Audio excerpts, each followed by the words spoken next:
Assalamualaikum warahmatullahi wabarakatuh. Apa kabar teman-teman? Ini kita akan melakukan pemolesan pohon karet ya teman-teman.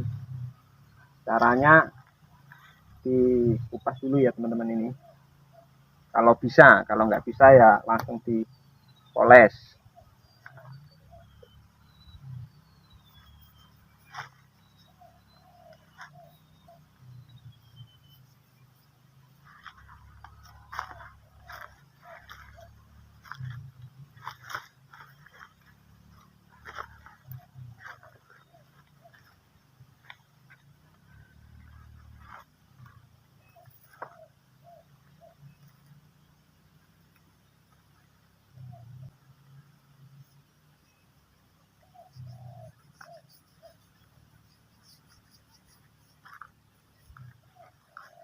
Alhamdulillah teman-teman, kita di sini akan membahas kenapa kok pohon karet kita ini dipoles, apa manfaatnya, dan apa yang harus dihindari ketika diri kita ini moles pohon karet supaya pohon karet kita ini tidak rusak.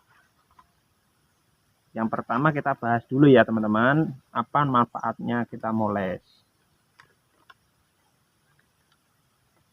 Yang pertama, apabila kita ini moles pohon karet, kita ini akan mendapatkan getah karet yang maksimal. Yang dapat getah karetnya ini akan dapatkan yang banyak. Yang kedua yaitu kita ini akan memperingan pekerjaan kita waktu kita ini deres. Karena apa ya teman-teman? Karena sebaiknya apabila kita moles pohon karet ini,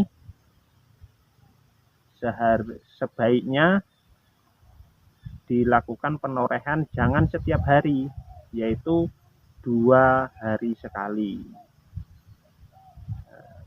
Karena kalau dipoles dan dideres setiap hari akan memporsir pohon karet kita ya teman-teman. Sebaiknya 2 hari sekali. Maka dengan dideres 2 hari sekali atau sistem AB bergiliran bergantian, maka kerja kita ini akan ringan, akan lebih enak.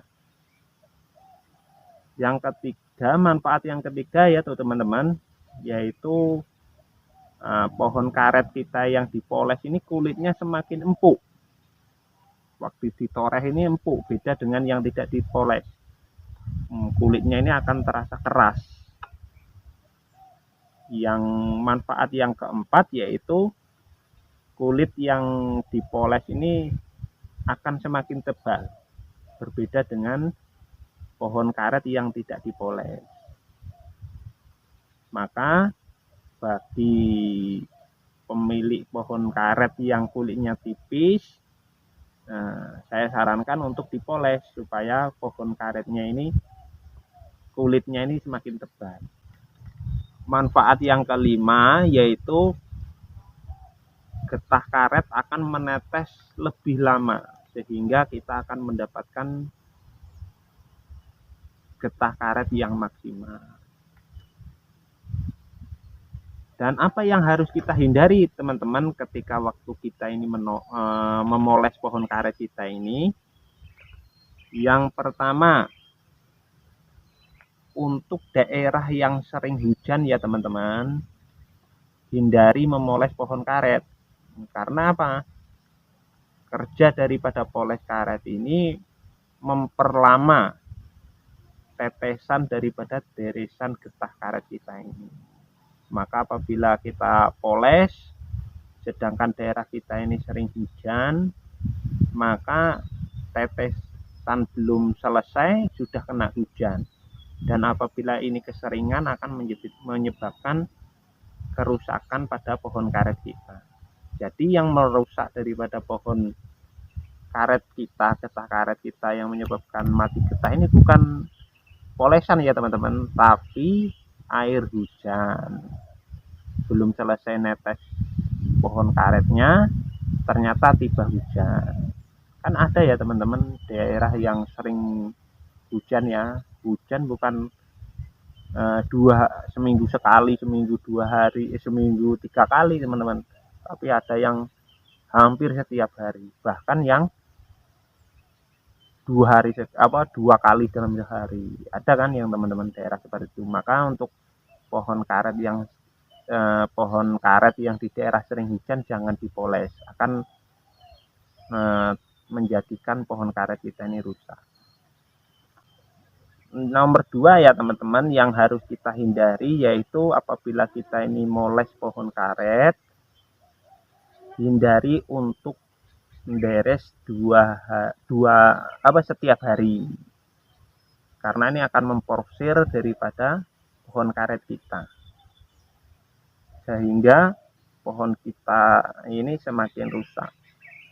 Pohon karet kita ini adalah makhluk hidup juga ya teman-teman. Dia perlu istirahat, perlu berkembang, perlu pertumbuhan. Maka apabila kita ini dipoles, tambah lagi plannya banyak, maka ini akan menyebabkan kerusakan pada pohon karet kita ya teman-teman. Yang ketiga yaitu apa teman-teman? Yaitu hindari untuk moles pohon karet jenis bibit PB yang masih muda ya teman-teman. Jenis PB yang masih muda ini sangat sensitif ya teman-teman untuk poles, obat poles apapun.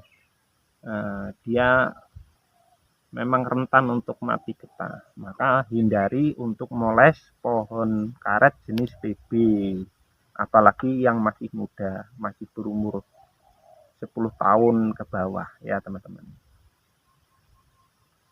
Nah, ini tip dari kami, manfaat dan hindari ketika diri kita ini memoles pohon karet. Semoga bermanfaat bagi kita semua. Cukup sekian video dari kami. Jangan lupa like, komen, dan subscribe, serta share. Salam pendekar, salam penderes karet. Assalamualaikum warahmatullahi wabarakatuh.